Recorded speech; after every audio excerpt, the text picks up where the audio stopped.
নমস্কাৰ, মই কস্তুৰী বৰা। মই পুনৰবাৰ আপোনালোকক স্বাগতম জনাইছোঁ কুঁহিপাত FB পেজটিলে আৰু লগতে স্বাগতম জনাইছোঁ কুঁহিপাত YouTube চেনেলটিলে।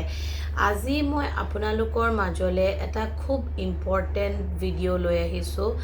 আজি মই আপোনালোকৰ লগত এটা খুব চিন্তা কৰিবলগীয়া বিষয়বস্তু লৈ আহিছোঁ। সেইকাৰণেই কৈছোঁ চিন্তা কৰিবলগীয়া বুলি। আমি প্ৰতিজন মানুহে প্ৰতিদিনে ওলাই যাওঁ আৰু দিনটোৰ অন্তত বা শেষত আমি উভতি আহোঁ। আমি বাৰু প্ৰতিজন ব্যক্তিয়ে কিয় দিনটোলৈ ওলাই যাওঁ কেতিয়াবা ভাবি চাওঁনে? হয়, আমি সকলোৱে এভাৰেজ বা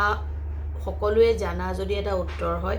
যে আমি কাম কৰিবলৈ ওলাই যাওঁ, নিজৰ প্ৰয়োজনখিনি যাতে আমি পূৰণ কৰিব পাৰোঁ তাৰ কাৰণে আমি উপাৰ্জন কৰিবলৈ ওলাই যাওঁ। সেই সিমানকণ কথাৰ উপৰিও কেতিয়াবা আমি ভাবি চাওঁনে যে হোৱাট ইজ আৰ্নিং চাইক'লজি? মানে আৰ্নিং চাইক'লজিয়ে কি কয় বা উপাৰ্জন মনোবিজ্ঞান বা ধন মনোবিজ্ঞান বুলি ক'লে আমি কি বিশেষ বস্তু বা বিষয়বস্তুৰ ওপৰত গুৰুত্ব আৰোপ কৰাৰ প্ৰয়োজনীয়তা আছে। তাৰো আগতে মোৰ অকণমান আনকমফৰ্টেবল পাইছোঁ আজি ভিডিঅ'টো কৰোঁতে, কাৰণ আজি মই মোৰ ফোনত ভিডিঅ' কৰিবলৈ পৰা নাই। মোৰ ফোনটো বেয়া হৈ থাকিলে, সেইকাৰণে মই বেলেগ এটা ফোনত কৰিছোঁ। যিহেতু মই পেজটো লগ ইন কৰিব লগা হৈছে, সেইকাৰণে বহাতে ভাবিছোঁ ভিডিঅ' এটা কৰি লওঁ। যি কি নহওক, কেনেকুৱা দেখিছে বা কেনেকুৱা পাইছে আপোনালোকে মোক জনাব, নতুবা মই নিজে ইমান এটা কমফৰ্টেবল হোৱা নাই। যি কি নহওক, মোৰ টপিক বা কণ্টেণ্টলৈ আহোঁ। এতিয়া যে কৈ আছিলোঁ উপাৰ্জন বা আৰ্নিং চাইক'লজি বা উপাৰ্জন মনোবিজ্ঞানে আমাক কি শিকায়। উপাৰ্জন মনোবিজ্ঞানে আমাক এইটো অধ্যয়ন কৰে বা আমাৰ জীৱনত এইটো শিকোৱাৰ চেষ্টা কৰে যে এজন ব্যক্তিৰ পইচা বা ধনৰ লগত সেই ব্যক্তিজনৰ সম্পৰ্ক কেনেকুৱা, সেই ব্যক্তিজনৰ আৱেগ, অনুভূতি, চিন্তা আৰু ধাৰণাক ধন আৰু উপাৰ্জনে কি ধৰণে প্ৰভাৱান্বিত কৰে আৰু লগতে তেওঁৰ জীৱনত সেই পইচাৰ প্ৰভাৱ বা মহত্ব তেওঁৰ দৃষ্টিত কেনেকুৱা, সেইটো অধ্যয়ন কৰে ব্যক্তি বিশেষে। আৰু লগতে সেই ব্যক্তিজনৰ সেই মনোভাৱখিনিক অবজাৰ্ভ কৰে উপাৰ্জন বা ধন মনোবিজ্ঞানে। এতিয়া উপাৰ্জন বা ধন মনোবিজ্ঞানে এজন ব্যক্তিৰ জীৱনত টকাৰ যি মাহাত্ম্য বা সেই ব্যক্তিজনে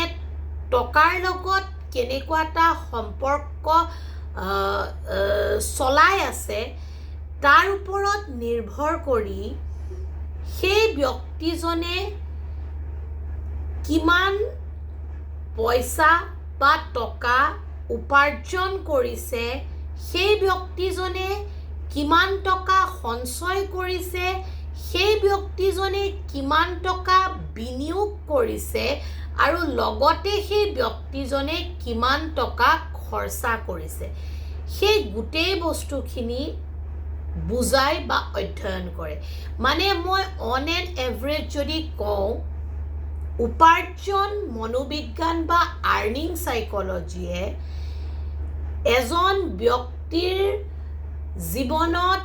টকাই কি ৰোল প্লে কৰিছে আৰু সেই প্লে কৰা ৰোলখিনিৰ প্ৰতি সেই ব্যক্তিজনৰ ধাৰণা কেনেকুৱা আৰু লগতে সেই ব্যক্তিজনে টকাৰ প্ৰতি কেনেকুৱা এটা মানসিকতা, চিন্তাধাৰা বা টকাৰ প্ৰতি তেওঁ ওচৰে পাজৰে থকা মানুহখিনি বা ব্যক্তিখিনিৰ লগত কেনেকুৱা ধৰণৰ সম্পৰ্ক বজাই আছে বা সম্পৰ্ক চলাই গৈ আছে, আৰু লগতে তেওঁ নিজেও কেনেকৈ যিকোনো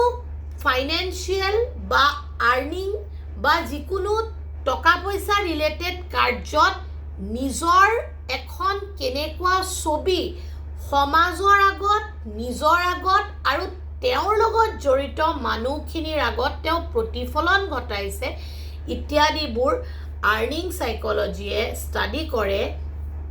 বা উপাৰ্জন মনোবিজ্ঞানে অধ্যয়ন কৰে। এতিয়া টকা কেৱল বিনিয়োগ বা এক্সচেঞ্জ কৰাৰে কাৰণে নহয়, টকা এজন ব্যক্তিৰ জীৱনত সেই ব্যক্তিজনৰ নিজৰ মূল্য কিমান সেই মানদণ্ড স্থাপন কৰিবৰ কাৰণেও টকা প্ৰয়োজন বা তেওঁৰ জীৱনত ফাইনেন্স প্ৰয়োজন। ঠিক তেনেদৰে সেই ব্যক্তিজনে সমাজত কি এটা স্থান পাইছে তাৰ কাৰণেও আৰু সমাজত তেওঁ কিটো কেটেগৰীত আছে সেইটোৰ কাৰণেও খুবেই বেছি ইম্পৰ্টেণ্ট হয় মানি বা আৰ্নিং চাইক'লজিৰ যিখিনি থিয়ৰী বা এছপেক্টছ বুজাটো। ইয়াৰ লগতে আমি এটা কথা নুই কৰিব নোৱাৰোঁ যে আমি সমাজত এনেকুৱা বহুত ব্যক্তি দেখোঁ যিয়ে কেৱল সঞ্চয় কৰে কিন্তু তেওঁ উপভোগ আৰু বিনিয়োগ নকৰে বা তেওঁ খৰচা নকৰে। তাৰ বিপৰীতে আমি এচাম এনেকুৱাও মানুহ দেখোঁ যিয়ে কেৱল খৰচা বেছি কৰে কিন্তু সেই ব্যক্তিজনে কোনো কালে সঞ্চয় বা বিনিয়োগ নকৰে। আৰু আমি এনেকুৱা এচাম মানসিকতাৰ ব্যক্তি দেখোঁ যিয়ে কেৱল দেখুৱাবৰ কাৰণে বা সমাজত এখন ছবি প্ৰতিফলন ঘটাবৰ কাৰণেহে টকাক এটা মাধ্যম হিচাপে লয় বা ব্যৱহাৰ কৰে। এতিয়া মই আজি আৰ্নিং চাইক'লজিৰ কথা বা ভিডিঅ'টো শ্বেয়াৰ কৰাৰ আঁৰত এটা বিশেষ মানে ডিসএডভান্টেজ আছে বুলি কওঁ যে মানি পাৱাৰ ছেক্স যিটো এডিকশ্যনৰ ক্ষেত্ৰত ৰিলায়েবল হয়, লগতে আমাৰ এভাৰেজ বা জেনেৰেল পিপলখিনিৰ ক্ষেত্ৰতো ৰিলায়েবল হয় যে পইচাৰ বা ফাইনেন্স বা আমাৰ মানি চাইক'লজিৰ মানে যিটো নলেজ সেইটো যদি আমি জানি নলওঁ তেন্তে আমি ইজিলি বেয়া হ'বলৈ পাৰোঁ। আৰু লগতে পইচাই আমাক গ্ৰীড আৰু মিছইউজ অফ পাৱাৰ আৰু লগতে ইলিগেল এক্টিভিটিত ইনভলভ হ'বৰ কাৰণে ইনস্পায়াৰো কৰে। সেইকাৰণে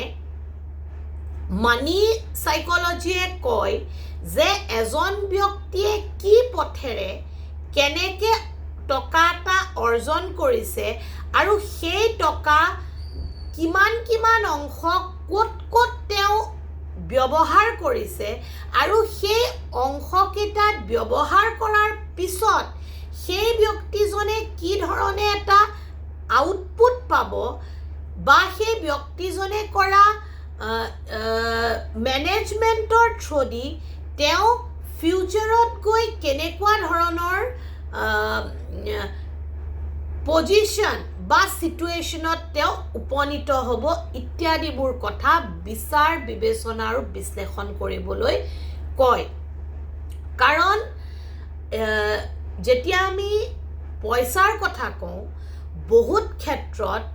পইচা আমাৰ কাৰণে অত্যাৱশ্যকীয় উপাদান। পইচাই আমাক সমৃদ্ধি দিয়ে, নিৰাপত্তা দিয়ে, পইচাই আমাক নিজৰ ওপৰত কনফিডেন্ট দিয়ে, পইচাই আমাক বহুত ক্ষেত্ৰত নিৰ্ভীক কৰে। কিন্তু তাৰ লগে লগে পইচাৰ প্ৰতি যদি কাৰোবাৰ অত্যাধিক ইনচিকিউৰিটি হয়, ফিয়াৰ হয়, তেন্তে সেই মানুহজনে কেতিয়াও পইচাৰ সৎ ব্যৱহাৰ কৰিব নোৱাৰে।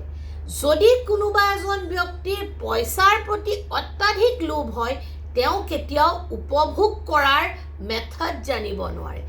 ঠিক তেনেদৰে পইচা যদি কোনোবাই বহুত বেছি ৱেষ্ট কৰে, তেন্তে তেওঁ কেতিয়াও মানে পইচাৰ একচুৱেল ভেলুটো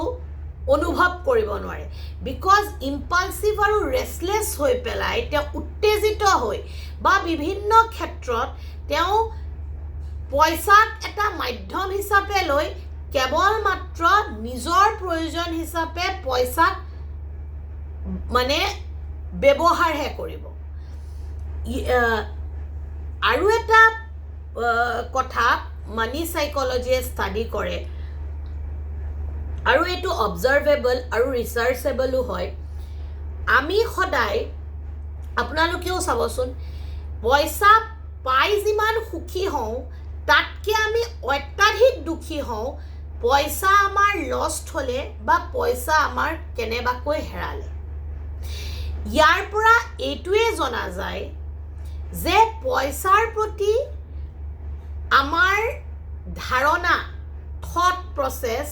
আৰু আমাৰ অনুভৱবোৰ ক'ৰবাত নহয় ক'ৰবাত ইনচিকিউৰ লেভেলত আছে, আৰু পইচাৰ প্ৰতি আমাৰ যি কাৰেক্ট মেনেজমেণ্ট বা ফাইনেন্সক লৈ যি আমাৰ ধাৰণা হ'ব লাগে, মানে ৰেচিঅ' প্ৰপৰ্শ্যন ৱাইজ আমাৰ যেনেকৈ ইনভেষ্টমেণ্ট, প্ৰপৰ্শ্যন ৱাইজ যেনেকৈ আমাৰ স্পেণ্ডিং, প্ৰপৰ্শ্যন ৱাইজ যেনেকৈ আমাৰ ছেভিংছ ইত্যাদিবোৰ আমাৰ ৰেচিঅ' মেইনটেইন কৰাৰ ক্ষেত্ৰত প্ৰব্লেম হয়। সেইকাৰণে আমি বহুত ক্ষেত্ৰত সততাৰে, সুস্থিৰে, কষ্টৰে আৰ্নিং কৰা পইচা পোৱাৰ পিছতো সেই লেভেলত সুখী হ'বও কেতিয়াবা নোৱাৰোঁ। কিন্তু সেই পইচা বা কেতিয়াবা আমাৰ হয়তো ইমান মানে এনেকুৱা লেভেলত হয় যে কেতিয়াবা আমাৰ হয়তো খুব কম, সামান্য এটা অংশ পৰিমাণ, যেনে মই যদি এক্সাম্পল দি দিওঁ, বিকজ এনেকৈ কৈ দিলেতো কোনেও বস্তুটো বুজি, 1 টকা বা 2 টকা বা 5 টকা এটাও কিয় নহওক, যেতিয়া আমাৰ কিবা কাৰণত লষ্ট হয়, লষ্ট যিকোনো প্ৰকাৰে হ'ব পাৰে, কিন্তু সেই সামান্য অংশকণ আমাৰ পৰা যোৱাৰ পিছতো, যোৱাৰ লগে লগে আমাৰ পেইন বা যি দুখ সেইটো আমাৰ বেছি ইণ্টেন্সলি ফিল হয়। ইয়াৰ লগতে পইচা কেৱল জীয়াই থকাৰ মাধ্যম নহয়, পইচা আমাৰ ইম'শ্যন হয়। এই কথাটো কিমান সংখ্যক লোকে ৰিলেট কৰে সেইটো মই ক'ব নোৱাৰোঁ, কিন্তু যি ব্যক্তিৰ কাৰণে পইচা ইম'শ্যন হয়, যি ব্যক্তিৰ কাৰণে পইচা বা পইচাৰ লগত জড়িত কাৰ্যখিনি তেওঁৰ কাৰণে খুব বেছি ৰিলায়েবল, প্লাছ সেই কামখিনিৰ প্ৰতি তেওঁ যিমান বেছি ডেডিকেট হয়, সিমান পৰিমাণে তেওঁৰ নিজৰ ভেলিউৰ লগত সেই পইচাৰ ভেলিউটো মিলাবলৈ পাৰেগৈ, বেলেঞ্চ কৰিবলৈ পাৰে। এটা কথা আপোনালোকে চাবচোন, আৰ্নিং চাইকলজিয়ে কয় যে যিসকল ব্যক্তি সঁচাকৈ আজিৰ ডেটত আমাৰ নৰ্মেল মানুহখিনিতকৈ অলপ হ'লেও আগত আছে, বা তেওঁৰ হাতত সিমান আমাৰ লগত থকাতকৈ অলপ হ'লেও বেছি আছে, সেই ব্যক্তিসকলে মানি বা পইচাৰ লগত যি এটা সম্পৰ্ক, আৱেগিক সম্পৰ্ক, সেই সম্পৰ্কটো বজাই ৰাখিব পাৰে। তেওঁলোকৰ বাবে পইচা কেৱল আহিছে, খৰচা কৰিছোঁ, জীয়াইছোঁ, সেইটো নহয়। তেওঁলোকৰ কাৰণে জীৱনৰ বিভিন্ন এছপেক্টছত পইচাৰ ইউটিলিটি আৰু বিভিন্ন এছপেক্টছত পইচাৰ ইম্পৰ্টেঞ্চ এটা বিশেষ মানে পদ্ধতিগতভাৱে বিশেষ পদ্ধতি বুলি এইকাৰণে কৈছোঁ কাৰণ সেইখিনি কৰিবলৈ টাইম ইনভেষ্টমেণ্ট হয় আৰু টাইম লাগে সেই বস্তুখিনিৰ কাৰণে এখন ব্লু প্ৰিণ্ট থাকে কেইবাটাও বছৰৰ কাৰণে আটাইতকৈ ডাঙৰ কথা আপুনি যি পৰিৱেশত ডাঙৰ হ'ব আপোনাৰ ঘৰ আপোনাৰ সংসাৰ আপোনাৰ পিতৃ মাতৃ লগতে আপোনাৰ ওচৰ পাজৰৰ সমাজ ব্যৱস্থা সাংস্কৃতিক পৰিস্থিতি কালচাৰে আপোনাক যি ধৰণে পইচাৰ মাহাত্ম্য বুজাব আপুনি তেনেকেই পইচাৰ মাহাত্ম্য শিকিব তাত কেৱল আমাৰ কৰণীয় এজ এ কাউন্সেলাৰ মই এইটো ক'ব খুজিছোঁ তাত আমি কিমান ইনপুট এড অন কৰিব পাৰোঁ যাতে আমি আৰ্নিং সাইকোলজিৰ যিখন বেলেন্স শ্বীট সেইখন আমি প্ৰপাৰলি মেনেজ কৰিব পাৰোঁ বিত্তীয় বিভাগ কেৱল দেশ আৰু ৰাজ্যৰ কাৰণে বুলি নহয় এখন উন্নত সমাজৰ কাৰণেও প্ৰয়োজন আৰু লগতে এখন সুস্থিৰ ঘৰ আৰু সেই ঘৰখনত বাস কৰা মানুহখিনিৰ জীৱন ধাৰণৰ মানদণ্ড উন্নত কৰা প্ৰণালীৰ বাবেও প্ৰয়োজন আৰু তাৰ বাবে আমাক গভীৰ বিশ্লেষণ লাগে গভীৰ চিন্তা কৰিব লগাৰ প্ৰয়োজনীয়তা থাকে যে আমি ক'ত কেনেকৈ কি প্ৰকাৰে আমাৰ নিজক সবল কৰিব পৰা এক মাধ্যমক উৎকৃষ্ট মানদণ্ডৰ মাধ্যমক আমি কেনেকৈ আৰু বেছি ভালৰ ফালে লৈ যাব পাৰোঁ কাৰণ যেতিয়া আমি এটা ষ্টেটমেণ্ট দিওঁ এইজনৰ ফাইনেন্সিয়েল কণ্ডিশ্যন এনেকুৱা বা he or she is not enough sound for financial this সেই ষ্টেটমেণ্টটো ডাঙৰ কথা নহয় সেই ব্যক্তিসকলে তেওঁলোকৰ জীৱনত ফাইনেন্সটো কেনেকৈ কৰিছে ফাইনেন্সিয়েল বস্তুবোৰৰ লগত কি পৰ্যায়ত ডিল কৰিছে বা কেনেকৈ ডিল কৰিব সেইটো বহুত ইম্পৰ্টেণ্ট এতিয়া ইয়াত আৰু এটা এক্সাম্পল মোৰ প্ৰযোজ্য হ'ব হয়তো এখন ল' মিডিল ক্লাছ ফেমিলিৰ ঘৰ যদি তাত প্ৰপাৰ মানি সাইকোলজি থাকে তাত যদি প্ৰপাৰ ফাইনেন্স এথিক্স থাকে তেন্তে সেই ঘৰখনে কিন্তু অনাগত 10 বছৰত উন্নতি কৰাৰ যিটো আউটপুট সেইটো কিন্তু চবেই দেখিব কিন্তু এইটো নহয় যে আউটপুট দেখাটোৱেই কাৰবাক আউটপুট দেখুৱাটোৱেই মানি বা ফাইনেন্স সাইকোলজিয়ে কৈছে কিন্তু সেই আউটপুট নেদেখিলেও সেই ব্যক্তিজনৰ যি এটা সন্তুষ্টি বা যি এটা মূল্যবোধ নিজক লৈও বাঢ়িব লগতে তেওঁৰ নিজৰ এটা আত্মবিশ্বাস বা তেওঁ নিজক চাব খোজা পৰ্যায়টোত নিজেও থাকিব পাৰিব তেন্তে অট'মেটিক বিভিন্ন দিশৰ পৰা নট অনলি এটা এছপেক্টছৰ পৰা বিভিন্ন এছপেক্টছৰ পৰা সেইটো প্ৰতিফলন ঘটিবই because every action has a reaction কিবা নহয় কিবা এটা ফালৰ পৰা সেই বস্তুটো দেখা যাব চ' আমি সদায় আমাৰ দৈনন্দিন কষ্টবোৰক সাৰ্থক কৰাৰ অৰ্থে যিহেতু ওলাই যাওঁ যিহেতু আমাৰ আৰ্নিং নহ'লে বা আৰ্নিঙেই আমাৰ মেইন তাতকেতো আৰু বেলেগ উপায় নাই দিয়কচোন সেইকাৰণে সেই আৰ্নিং সাইকোলজি বা আৰ্নিং থট প্ৰচেছ বা হেল্ডি আৰ্নিং মানে ৱে আৰু হেল্ডি ফাইনেন্স মেনেজমেণ্ট আমাৰ কিন্তু থকাটো প্ৰয়োজন আৰু সেই নলেজ আমি প্ৰতিজন অভিভাৱক অভিভাৱিকাই বা প্ৰতিখন ঘৰতে কিন্তু নিজৰ ল'ৰা ছোৱালীক দিয়াটো প্ৰয়োজন